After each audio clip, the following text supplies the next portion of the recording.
Ser Podcast.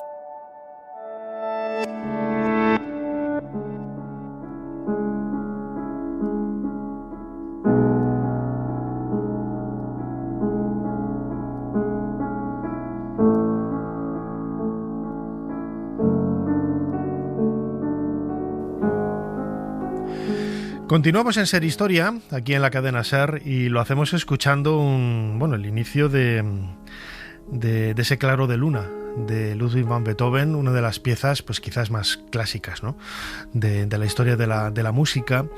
Hace pocos meses estuvimos hablando con un buen amigo de este programa, Martín Llade, de la figura de Beethoven. Ya sabéis, él es una de las voces de Radio Clásica, de Radio Nacional de España, y queríamos retomar el tema de Beethoven, pero vinculándolo a una figura muy característica de la historia de la cultura, del arte, de la historia en general de España, que es Goya. Goya y Beethoven es el título de un libro que ha publicado nuestra invitada, Marta Torres, pianista, que ha publicado con La Esfera. Marta, bienvenida a Ser Historia. Hola, buenos días, gracias. Fíjate, Marta, yo lo comentaba ahora, ¿no? Tú trabajas también, ¿no?, con Martín Llade en Radio Clásica. Qué importante es la divulgación, ¿no?, en el mundo de la historia, y también la divulgación en el mundo de la música, no solamente escuchar música, sino contar la historia que subyace detrás de esas piezas, ¿no? Pues sí, es casi tan importante o más que la propia interpretación, en el sentido de que si los intérpretes no tenemos un público que quiera venir a escucharnos, ¿para quién tocamos?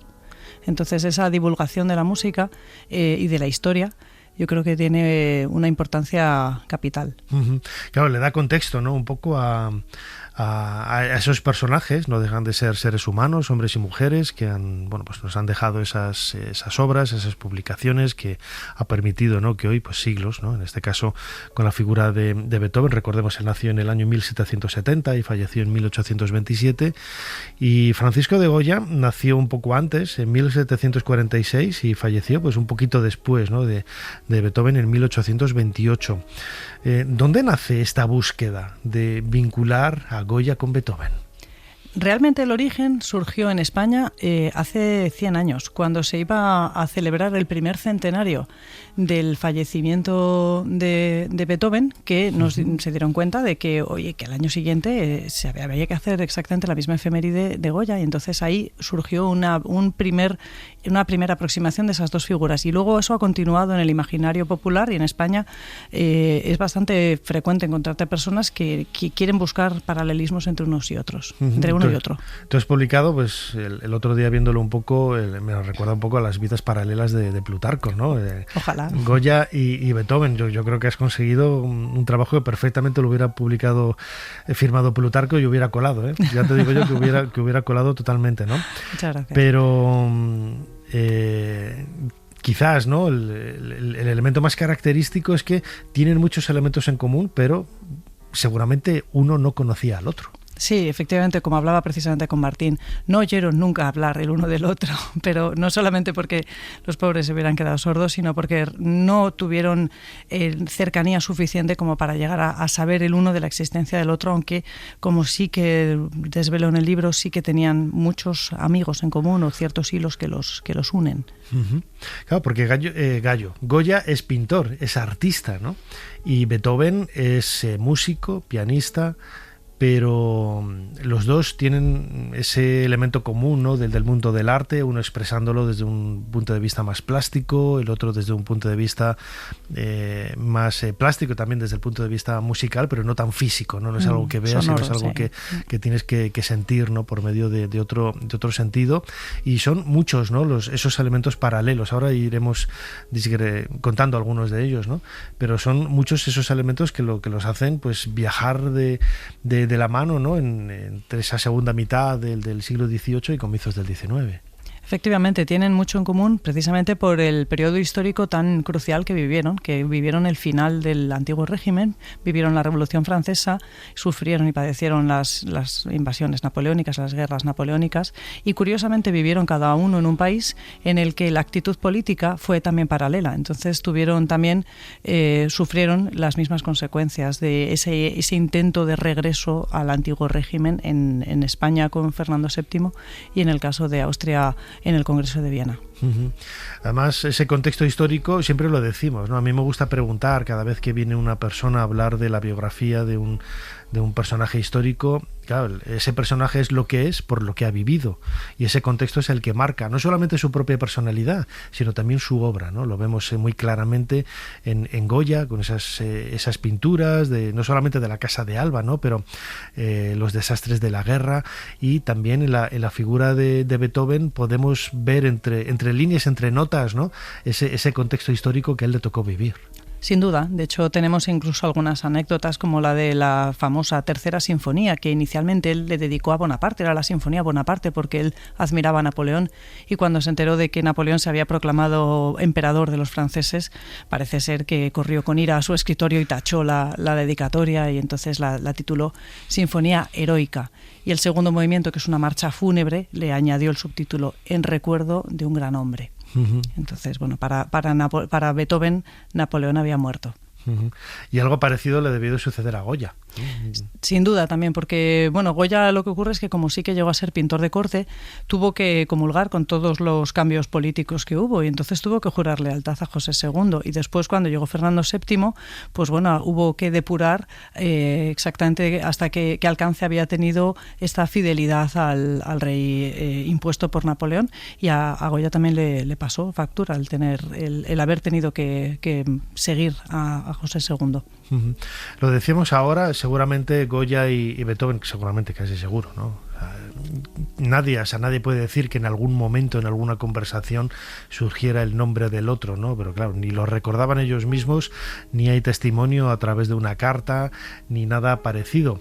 Pero sí que tenían amigos comunes, o por lo menos filiaciones comunes, porque en ambos casos trabajaron para personajes de la nobleza, personajes con dinero, que eran también un poco los que empezaban a manejar, ¿no?, esos hilos de la política una vez que el antiguo régimen se había venido abajo. Efectivamente, hay algunas conexiones con apellidos comunes. Yo recuerdo cuando estaba investigando sobre Goya y Beethoven, al inicio quería encontrar una conexión auténtica y real. La busqué primero en la sordera y bueno, finalmente buscándola en otros ámbitos, y cuando ya estaba casi desesperada diciendo, bueno, tal vez fueron vidas realmente paralelas como aquellas de Plutarco, no se cruzaron en ningún momento, pero sí hubo un momento en el que en el ámbito de Goya encontré un apellido que resonaba demasiado a Beethoven, y tirando de ese hilo efectivamente había una familia, y luego no solo uno, hubo varias, en las que había personajes para los que Goya y Beethoven respectivamente habían trabajado y pertenecían a una misma familia. En algunos casos eran hermanos, o sea que no había mucha lejanía. ¿Cómo crees que hubiera visto la pintura de Goya Beethoven? ¿Él amaba la pintura, amaba el arte? Le gustaba el arte, aunque él era tal vez más aficionado a la lectura y a la filosofía. Entonces, seguramente las pinturas de Goya, aquellas que son más rompedoras, como las pinturas negras o todos los caprichos, los desastres de la guerra, sin duda los desastres de la guerra le habrían interesado mucho, porque Beethoven estuvo muy pendiente de cómo avanzaba la guerra de la independencia en España, porque claro, como le tenía tanto odio a Napoleón, pues estaba muy pendiente de ver si los españoles le plantaban cara. Y cuando efectivamente en la batalla de Wellington, en la victoria de Wellington, la batalla de Vitoria, se echó a las tropas, él se alegró mucho. Entonces, durante esas pinturas en las que se refleja la brutalidad, a Beethoven le habrían interesado mucho. Sin duda alguna, a quien le habría gustado la música de Beethoven, de haber podido escucharla, hubiera sido a Goya, porque a Goya le gustaba muchísimo la música. Hay cartas a su amigo Martín Zapater en el que le dice: ¿cuánto me gustaría que estuvieras en Madrid para poder venir conmigo al Palacio? Porque hay conciertos y hay bailes estupendos, lo pasaríamos fenomenal. Claro, hay que pensar, te iba a decir, ¿no? En el caso de Goya sería más sencillo, ¿no? Por la cercanía que hay de la música al ser un elemento de entretenimiento de aquella época. No había televisión, no había internet, sí que había teatros, ¿no? Sí que había este tipo de representaciones, óperas, pero lo que llamaba sobre todo quizás a reunión, ¿no? Era pues y más en los estadios más elevados de la sociedad es precisamente esos conciertos, ¿no? A veces en petit comité, otros más grandes, pero a Goya seguro que le gustaba la música. ¿Qué tipo de música se escuchaba en la época de Goya? Tenía Carlos IV y también Carlos III habían tenido grandes compositores en su corte, y el hermano de Carlos III tenía también contratado en su corte a Luigi Boccherini. Entonces se escuchaba un incipiente clasicismo. Ya estaba yo pensando en Boccherini, pero no quería decirlo. Digo, es que yo no sé si es antes o después justo. Digo, no voy a meter la pata, pero mira, me alegra que me voy a hacer todo, ¿sí? Pues sí, de pleno. Aquí había dos grandes compositores que eran Boccherini y Brunetti. Eran tal vez los dos compositores, bueno, tal vez, no sé si los más famosos, pero sin duda de los que componían para la Casa Real. Y era música, pues eso, de un neoclasicismo incipiente. No era romántica como sí que luego evolucionó en la de Beethoven, pero una música agradable de escuchar, muy simétrica, muy con frases cortas, con muy fácil todavía hoy se conservan esas partituras en los archivos del Palacio Real, y yo he tenido acceso a alguna de ellas y las he interpretado. Es una música muy agradable, sencilla, cercana, y bueno, pues entiendo que a Goya la disfrutaba mucho. A él le gustaba mucho también la danza popular, los bailes populares, y también iba mucho a todas las fiestas populares y a todas las danzas que le dejaran, a todas las fiestas que le dejaran participar. Mientras pudo escuchar, fue. Claro, lo que te iba a decir, quizás uno de los elementos que también, ¿no?, relacionan la figura de Goya y Beethoven, más allá de ese contexto histórico, en ocasiones tan convulso, es la sordera, una enfermedad que lógicamente para un pintor, bueno, pues podrías decir, bueno, no tiene por qué escuchar, ¿no? Puede pintar y ya está. A Beethoven sí que fue pues quizás más dramático, ¿no? En el caso de Beethoven fue demoledor, porque bueno, Goya se quedó sordo de golpe. Tuvo un periodo de vértigos y bueno, cayó fulminantemente al suelo, y cuando ya se despertó se había quedado sordo. Pero en el caso de Beethoven fue una sordera gradual, y entonces él al principio la quiso esconder y después ya se tuvo que rendir. La gente ya sabía que estaba sordo, pero al principio fue devastador, y de hecho él llegó a pensar en suicidarse, porque ¿cómo él iba a reconocer que siendo músico se había quedado sordo? Y claro, mucha gente que nos escucha, yo mismo, quedándose sordo, ¿cómo puede enfrentarse a una partitura? Claro, la imaginación, el tener tan interiorizado quizás las notas del teclado, lo que tiene escrito en la partitura, eso tiene que ser básico para poder seguir trabajando. Bueno, eso es un oído interno el que tenía Beethoven fuera de lo común, porque a otros compositores sí les hubiera pasado eso. Por ejemplo, Chopin no era capaz de escribir una sola nota si no la escuchaba primero en el piano. Entonces Chopin sufrió mucho cuando estuvo aquí en Mallorca, porque tardó un tiempo en llegar el piano, y Beethoven lo que tenía era un oído interno increíble, que le permitía imaginar perfectamente el sonido de lo que él estaba escribiendo. Entonces, gracias a ese oído interno fue a lo que consiguió continuar. Lo que pasa es que él perdió la posibilidad, por ejemplo, de dar conciertos como opción de ingresos económicos. Beethoven estuvo pasando realmente penurias porque a él se le cortaron muchas de las formas en las que él podía dar clase, incluso las clases particulares. Pues si ya no estás oyendo al alumno, ¿cómo le vas a dar clase? Sí, la siguió manteniendo todo el tiempo que pudo, pero se le dificultó muchísimo la existencia. Y además el no querer reconocerlo. Por eso también tenía ese aire de estar siempre distraído, de estar siempre pensando en sus cosas. En realidad es que no oía, no podía, si intentaba escuchar al alrededor no oía. Entonces si no tenía esa pose de estar abstraído en sus propios pensamientos, ahí atendiendo a la musa de la música, pues se hubieran dado cuenta antes de que estaba sordo. Y entonces tal vez esa idea del maestro distraído es en parte por la sordera, por esconderla. Y en el caso de Goya, totalmente distinto. O sea, yo le decía, a ver, es un drama, no poder escuchar, pero puedes leer, te puedes comunicar de mil maneras, ¿no? Y para pintar, bueno, seguramente alguien me dirá, no, pues sí, también te crea obstáculos, ¿no? Pero desde luego mucho menos, ¿no? A la hora de pintar sobre un lienzo que ser músico, ¿no? El verdadero paralelismo sería que Goya se hubiera quedado ciego. que Beethoven se quedó sordo y que Goya se hubiera quedado casi completamente ciego. Eso hubiera sido un verdadero paralelismo y verdaderamente dramático, y que Goya aún así hubiera seguido creando lo que creó. Eso hubiera sido. Pero bueno, en el caso de Goya también, en esta enfermedad que tuvo, también se le limitó mucho la movilidad de una mano, tardó mucho en recuperarla, pero bueno, luego ya fue capaz de recuperarse y de pintar, sí. Pero le cambió mucho el carácter, le agrió, y dejó, por supuesto, de ir incluso en las fiestas y reuniones sociales, como no podía seguir la conversación, pues se abstraía, estaba en una esquinilla ahí pintando caricaturas de los que estaban allí presentes, y bueno, se tuvo que adaptar, no tuvo otra. Él aprendió lengua de signos, a diferencia de Beethoven, que Beethoven lo que utilizó fueron cuadernos de conversación. Entonces, gracias a los cuadernos de conversación sabemos exactamente lo que le preguntaban a Beethoven, pero como él contestaba de viva voz, no sabemos qué es lo que respondía. Pero bueno, eso es curioso, ver las distintas aproximaciones a la sordera de uno y otro. Beethoven utilizó todo tipo de artilugios, trompetillas y demás, para intentar escuchar más. Y Goya, por su parte, pues se sometió a todas las terapias que le ofrecieron, incluso una especie de máquina de electroterapia que había en el Palacio Real, pues se sometió a ver si con eso recuperaba el oído, pero no, siguió sordo como una tapia. Porque claro, lo decíamos ahora, Goya trabajaba para la nobleza, sobre todo conocemos esos vínculos, ¿no?, con la Casa de Alba. Beethoven también escribió para nobles, para príncipes, para personajes importantes en ese estrato social. Claro, quizás Goya pudo no recibir más ayuda por esa máquina que decías, ¿no?, que había en Palacio, pero Beethoven, de alguna manera, lo comentabas, casi no voy a decir que llegara a pasar hambre, ¿no?, pero desde luego que se vino toda su carrera abajo y no recibió ayuda de nadie.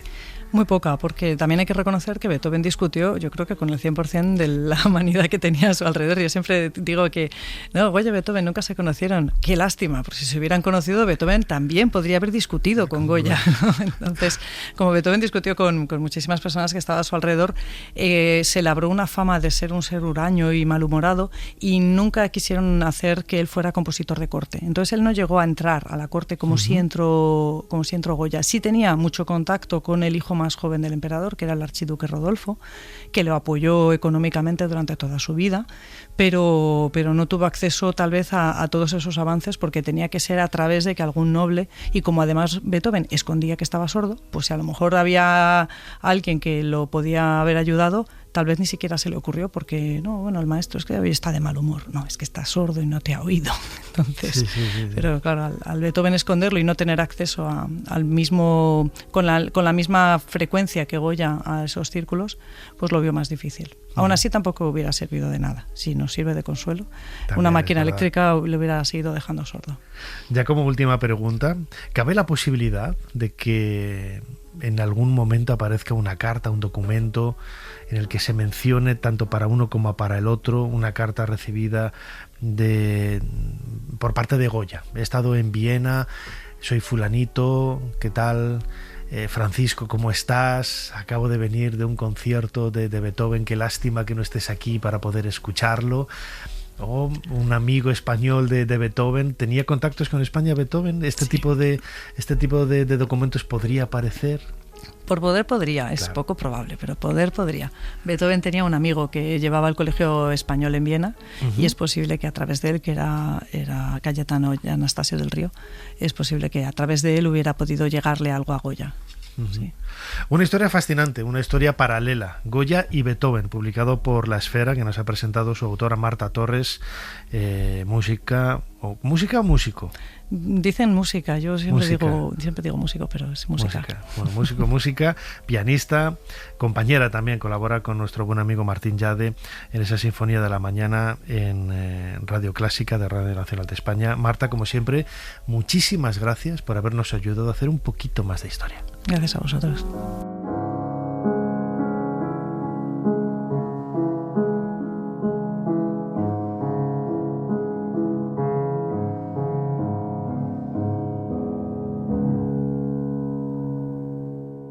Suscríbete a Ser Historia. Todos los episodios y contenidos adicionales en la app de Cadena Ser y en nuestros canales de Apple Podcast, Spotify, iVoox, Google Podcast y YouTube. Escúchanos en directo en la Ser los domingos a la 1:30 de la madrugada. Cadena Ser.